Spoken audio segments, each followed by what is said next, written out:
एक साधारण सी बात है कि महिलाओं की भागीदारी को लेकर के एक बिल प्रस्तुत हुआ था 2023 में सदन में। एक दिन का सदन चलता है तो 1 घंटे का खर्च होता है 2.5 लाख। ये डेटा उपलब्ध है, कोई भी चेक कर सकता है।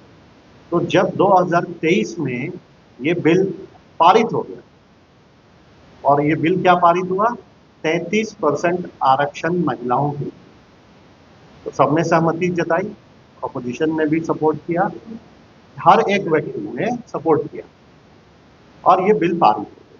ठीक है, अब उसके बाद से 2026 का इंतजार कीजिए। आखिर मोदी जी 2026 का इंतजार क्यों कर रहे थे और किस लिए उन्हें इतना समय लग गया? क्या महिलाओं की सुरक्षा, महिलाओं की भागीदारी उनके लिए कोई मायने नहीं रखती है? 2023 के बाद आपने कितनी बार आवाज उठाई? जब ध्वनि स्वरों में बिल पारित हो जाता है तो फिर आपके पास कोई साधन संसाधन नहीं बचता कि आपने या किसी ने आवाज क्यों नहीं उठाई। दूसरी बात मैं आपको याद दिला दूं कि जिस समय ये बिल पारित हो रहा था 2023 में, कई राज्यों में 2024 में आने वाले चुनाव को देखते हुए राहुल गांधी जी ने साफ शब्दों में कहा था कि महिलाओं को 2024 में उनकी भागीदारी के हिसाब से भारतीय जनता पार्टी और हम लोग, भारतीय जनता पार्टी करे ना करे, हम लोग अपनी भागीदारी जरूर देंगे। और आप देखिए झारखंड उदाहरण है, यहाँ 2-2 महिलाएं मंत्री हैं हम लोगों के। कई राज्यों में जहां हमारा सरकार है, कई विधायक मंत्री हैं, कई पदों पर हैं। तो ये कांग्रेस ने उदाहरण तो सेट कर दिया, लेकिन भारतीय जनता पार्टी कब जागेगी? जब उन्हें षड्यंत्र रचना होता है तब जागती है। आखिर कब तक मोदी जी लोगों को ठगते रहेंगे और झूठा आश्वासन देते रहेंगे? अरे कम से कम जिनके प्रति आपकी लॉयल्टी होनी चाहिए, जो आज आपके साथ कंधे से कंधा मिला करके चल रही हैं, उनके बारे में तो आप कम से कम झूठ नहीं बोलते, झूठ नहीं फैलाते। आखिर आपको 3 साल का समय क्यों लगा? साधारण सी बात है कि जो व्यक्ति 18 घंटे काम करता हो उसको 3 साल का समय लग जाएगा। महिला बिल जो है, रिजर्वेशन बिल जो है, जो इतना इंपॉर्टेंट सदन में पारित हुआ 2023 में, तो फिर इसका मतलब है कि वो बिल उनके लिए इंपॉर्टेंट नहीं है। उसके आड़ में उनका षड्यंत्र जो था वो भी मैं आपको बताऊं। ये लोग परिसीमन से डरे हुए व्यक्ति, ये लोग परिसीमन से भाग रहे हैं। जब जनगणना ही आपके पास डेटा ही क्लियर नहीं है कि महिलाओं की संख्या कितनी है, तो आप आरक्षण किस हिसाब से सीट्स का देंगे? और दूसरी बात, सिर्फ महिलाओं, सिर्फ जनरल तो नहीं है, ओबीसी है, एसटी, एससी।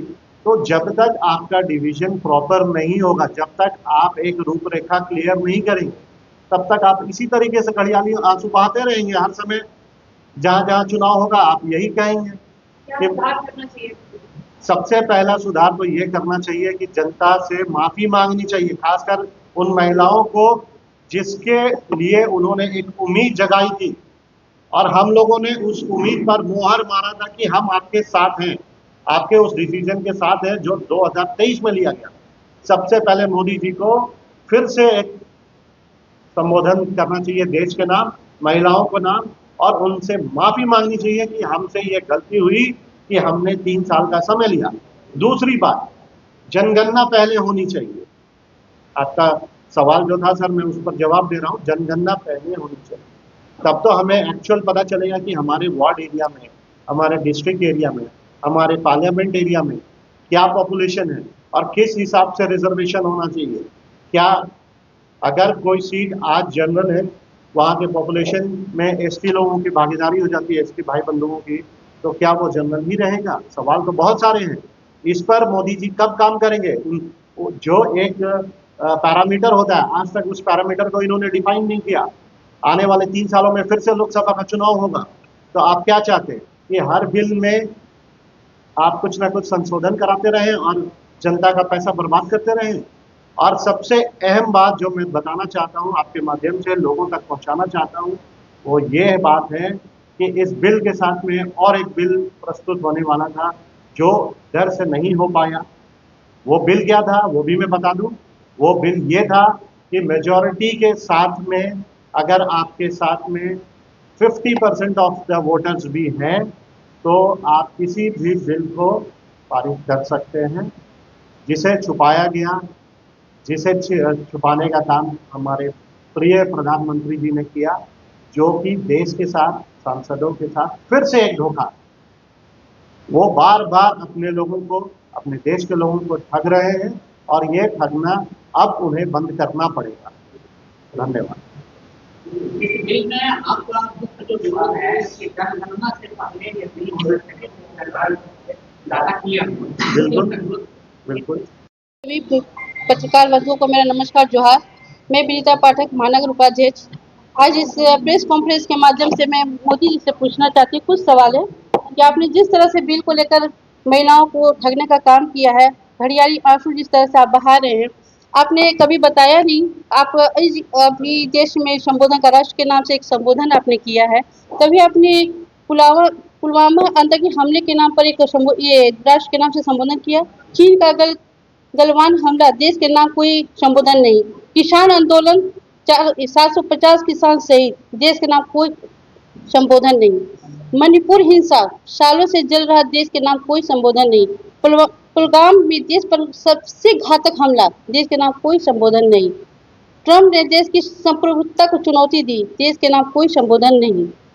केरल, हिमाचल में आपदा, भयानक तबाही, कोई संबोधन नहीं। नोटबंदी, जीएसटी, लॉकडाउन से लाखों उद्योग तबाह हो गए, देश के नाम कोई संबोधन नहीं।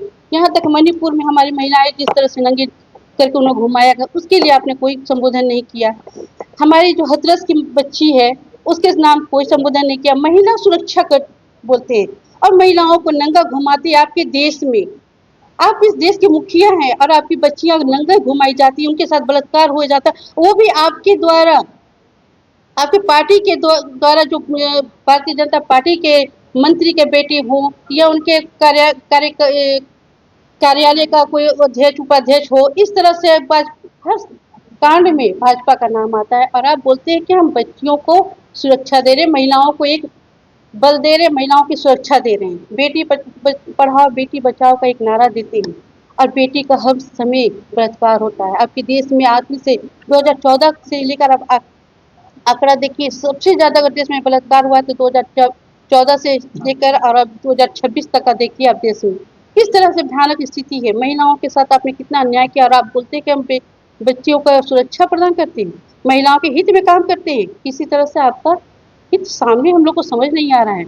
भारतीय जनता पार्टी की महिलाएं रोड में चिल्ला रही हैं, उनको समझ में भी नहीं आई ये बिल क्या है। महिलाओं के आगे करके आपने जो गंदा खेल खेला है मोदी जी, ये देश आपको माफ नहीं करेगा। जिस तरह से अभी पढ़े लिखे वर्ग